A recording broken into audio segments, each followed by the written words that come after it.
₹5 के कौन से हैं ये 5 सिक्के जिनकी वैल्यू 4000 रुपीज तक जा सकती है? क्या तिलक जी वाले इस ₹5 के सिक्के के लिए 3000 रुपए की कीमत देना एक अच्छी डील है?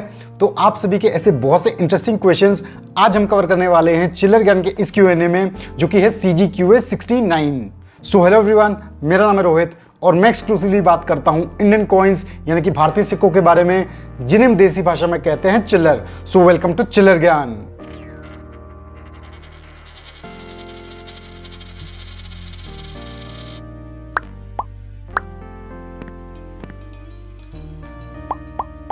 तो इससे पहले कि हम आप सभी के क्वेश्चंस पे जाएं, अगर आप देखना चाहते हैं हमारे बहुत ही इंटरेस्टिंग व्लॉग वीडियोस जिसमें आप और बेहतर से जान पाएंगे मुझे और चिल्लर ज्ञान के एडिटर को, तो जरूर चेक करें हमारा दूसरा चैनल मियां मिठू ऊपर आई बटन पे क्लिक करके, और जरूर इस चैनल को भी सब्सक्राइब करें। तो जो चिल्लर ज्ञान के नए व्यूअर्स हैं जो Q&A वीडियोस में अपनी क्वेरीज को पोस्ट करना चाहते हैं लेकिन उनको CGQ रूल्स का बिल्कुल भी आइडिया नहीं है, तो उनके लिए इन रूल्स का हल्का सा रिकैप।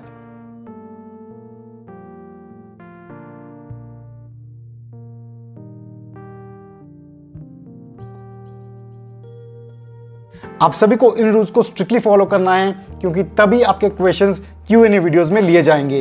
तो अगर आपने वीडियो को अभी तक लाइक और चैनल को सब्सक्राइब नहीं किया है तो फटाफट से कर दीजिए। तो बिना किसी देरी के डायरेक्टली स्विच करते हैं आप सभी के क्वेश्चंस पे और स्टार्ट करते हैं आज का ये Q&A, जो कि है CGQA 69।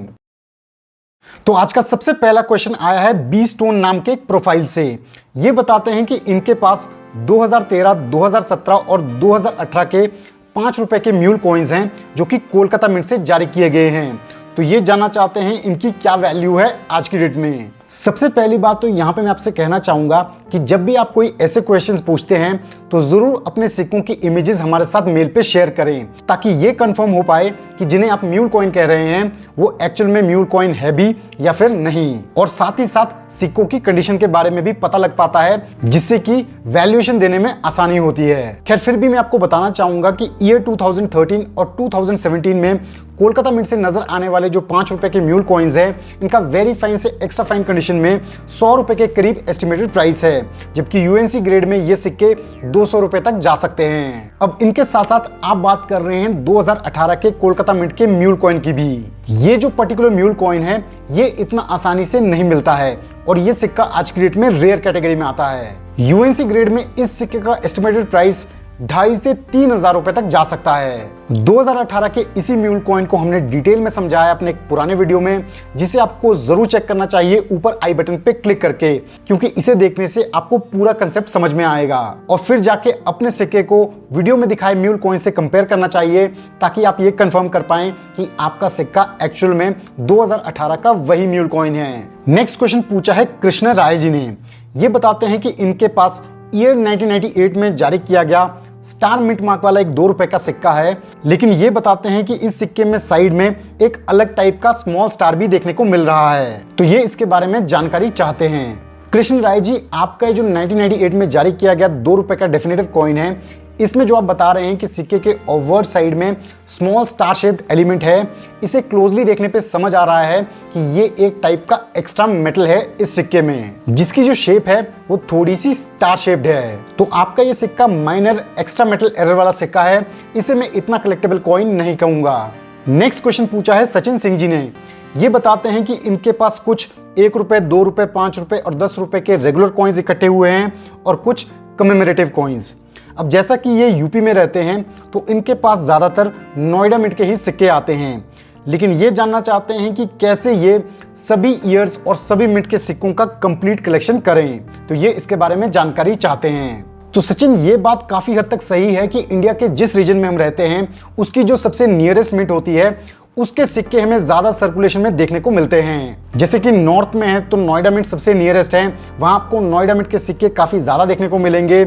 ईस्ट में है तो आपको कोलकाता मिंट के सिक्के ज्यादा देखने को मिलेंगे। और रही बात कि आप सभी ईयर्स के सभी मिंट से जारी किए गए डेफिनेटिव कॉइन्स और कमेमोरेटिव कॉइन्स का कंप्लीट कलेक्शन करना चाहते हैं, तो सिर्फ सर्कुलेशन में से इन सभी सिक्कों की मिलने की वेट करना ये तो पॉसिबल नहीं है। ऐसा करने से तो आपको कई सालों लग जाएंगे और अगर बाई चांस ये सिक्के मिलते भी हैं तो सबकी कंडीशन अच्छी कंडीशन नहीं होगी। कंप्लीट कलेक्शन करने के लिए तो आपको कुछ सिक्कों को परचेज करना ही होगा, क्योंकि कंप्लीट कलेक्शन करने के लिए कुछ सिक्के ऐसे सिक्के हैं जो काफी ज्यादा रेयर हैं और सर्कुलेशन में मिलना आज की डेट में पॉसिबल नहीं है। इसलिए आपको कलेक्टर्स कम्युनिटी को एक्सप्लोर करना होगा। कैसे कैसे कलेक्टर्स और डीलर्स हैं न्यूमिस्मेटिक्स फील्ड में जिनसे आप अपना कलेक्शन रिक्वायरमेंट पूरा कर सकते हैं। और ये बात पक्का है कि जो भी कलेक्टर अपनी कलेक्शन को कंप्लीट करना चाहता है उसे किसी दूसरे कलेक्टर या फिर डीलर से कॉइन्स परचेज करने ही पड़ेंगे। मैं यहाँ पे आपको अपना एक्सपीरियंस बता रहा हूँ कि मैंने कई 100 सिक्के परचेज किए हैं अपनी कलेक्शंस को कंप्लीट करने के लिए, तो इसलिए आपको भी all the best. Next question पूछा है आर.के. गुप्ता जी ने। ये बताते हैं कि इनके पास 2017 का नोएडा मिंट का एक 5 रुपए का सिक्का है जिसमें 10 डिग्री रोटेशन है और साथ ही साथ इसमें अशोक स्तंभ भी काफी डिफरेंट है। तो ये जानना चाहते हैं कि क्या ये कोई म्यूल कॉइन है। तो आर.के. गुप्ता जी, 2017 का आपका जो 5 रुपए का सिक्का है इसमें सच में अशोक स्तंभ काफी ज्यादा डिफरेंट है, क्योंकि ऐसा अशोक स्तंभ डिजाइन ओरिजिनल सिक्कों में देखने को नहीं मिलता है। तो तात्पर्य यहाँ पे ये है कि ये जो आपका 5 रुपए का सिक्का है ये कंप्लीटली फेक कॉइन है। और यहाँ पे मैं इस बात को जानकर हैरान हूँ कि इस सिक्के में 10 डिग्री रोटेशन भी है। ये बड़ी स्ट्रेंज बात है कि नकली सिक्कों में भी रोटेशन देखने को मिल रहा है। तो आर.के. गुप्ता जी, यहाँ पे मैं आपको यही एडवाइस करूंगा कि सिक्के के डिजाइन को अच्छे से समझें ताकि आप असली और नकली सिक्कों में फर्क कर पाएं। तो नेक्स्ट क्वेश्चन पूछा है व्योमेश भलानी जी ने। ये बताते हैं कि चिल्लर ज्ञान के एक पुराने वीडियो में हमने 1998 और 1999 के 5 रुपए के सिक्कों की फैट लाइन वैरायटी के बारे में बताया था। तो इन्होंने अपने कुछ सिक्कों की इमेजेस हमारे साथ शेयर की हैं। तो ये जानना चाहते हैं कि क्या ये वही सिक्के हैं। तो व्योमेश, सबसे पहले तो आपके इस क्वेश्चन के माध्यम से मैं बाकी सभी व्यूअर्स को बताना चाहूंगा कि ईयर 1998 और 1999 में बॉम्बे मिंट से जारी किए गए जो कॉपर निकल के सिक्के हैं उनमें हमें 2 टाइप की लाइन वैरायटी देखने को मिलती है। सबसे पहली है ये थिन लाइन वैरायटी, जिसके सिक्के कॉमन कैटेगरी के सिक्के होते हैं। लेकिन जो दूसरी लाइन वैरायटी है जिसे आप स्क्रीन पे देख सकते हैं ये है फैट लाइन वैरायटी के सिक्के। ये सिक्के कंपैरेटिवली कम नजर आते हैं और स्केर्स कैटेगरी में आते हैं। तो व्योमेश जी ने अपने कुछ 1998 और 1999 के 5 रुपए के सिक्कों की इमेजेस हमारे साथ शेयर की हैं। तो ये जानना चाहते हैं कि क्या ये वही फैट लाइन वैरायटी वाले स्केर्स सिक्के हैं। तो जी हाँ व्योमेश जी, 1998 और 1999 के बॉम्बे मिंट के आपके जो सिक्के हैं ये वही फैट लाइन वैरायटी वाले स्केयर सिक्के हैं। लेकिन यहाँ पे आपने एक हैदराबाद मिंट के सिक्के की इमेज भी हमारे साथ शेयर की है। तो यहाँ पे मैं आपको क्लियर करना चाहूंगा कि 1998 के हैदराबाद मिंट के सिक्कों में वेराइटीज देखने को नहीं मिलती है। इनमें यही फैट लाइन वैरायटी नजर आती है और ये सिक्के कॉमन ही सिक्के हैं। और ऐसा ही कुछ सिमिलर क्वेश्चन विश्वनाथ जी ने भी पूछा था कि 1992, 1993 और 1995 में बॉम्बे मिंट से जारी किए गए सिक्कों में भी क्या फैट लाइन वैरायटी स्केर्स है। तो विश्वनाथ जी, आपसे भी मैं कहना चाहूंगा कि 1992, 93 और 95 के 5 रुपए के सिक्कों में भी हमें लाइन वैरायटीज देखने को नहीं मिलती है।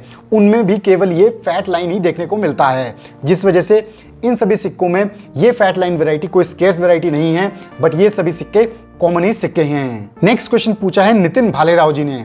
ये बताते हैं कि इन्होंने रिसेंटली 5 रुपए का तिलक जी का कॉइन परचेज किया है 3000 रुपए में, और वो भी यूएनसी कंडीशन में।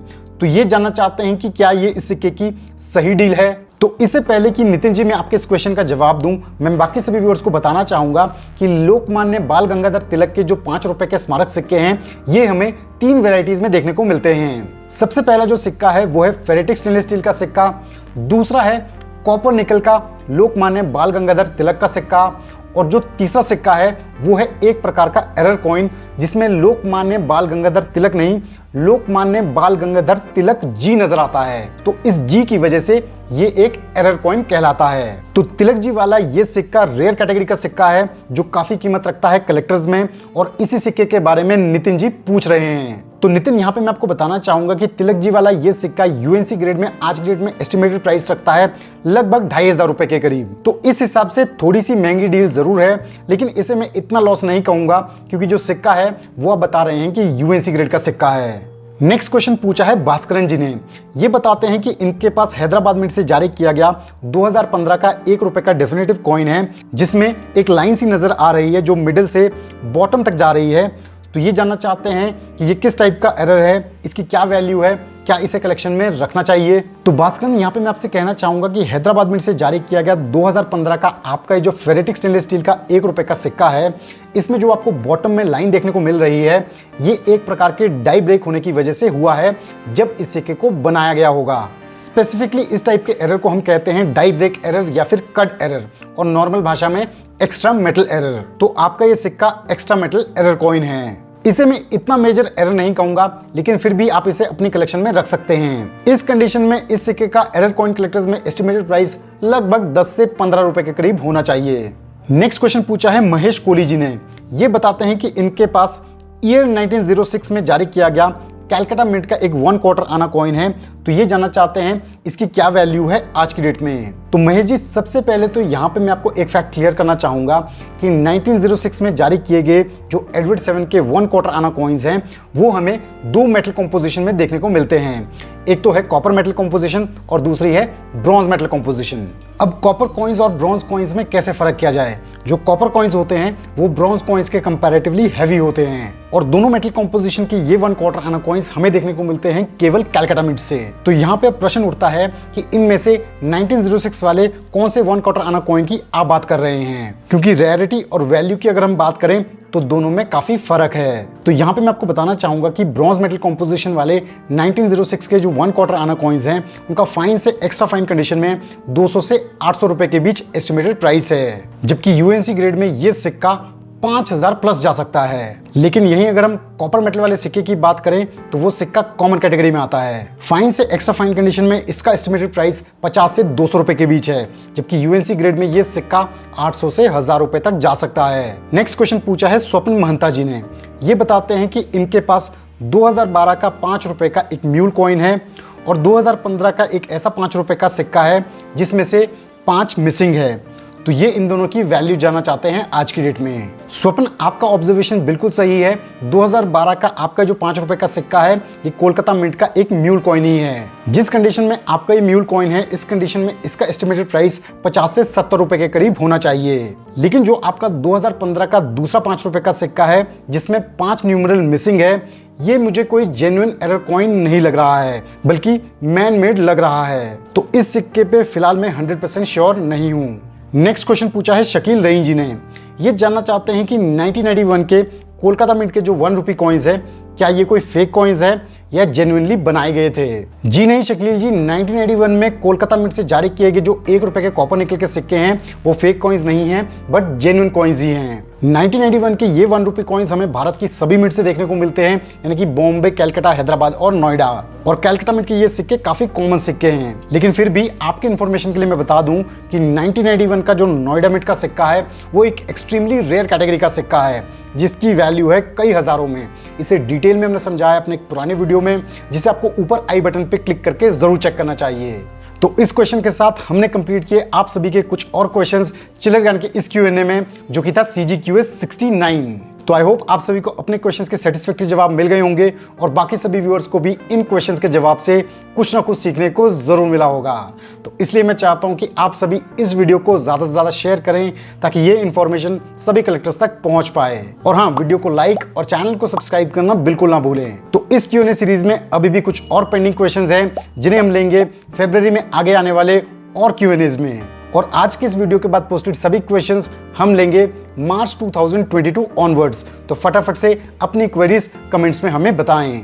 सो thanks for watching a video. मैं जल्दी अपलोड करूंगा अपना next Q&A video. So stay tuned to Chillar Gyan. Till then, जय हिंद।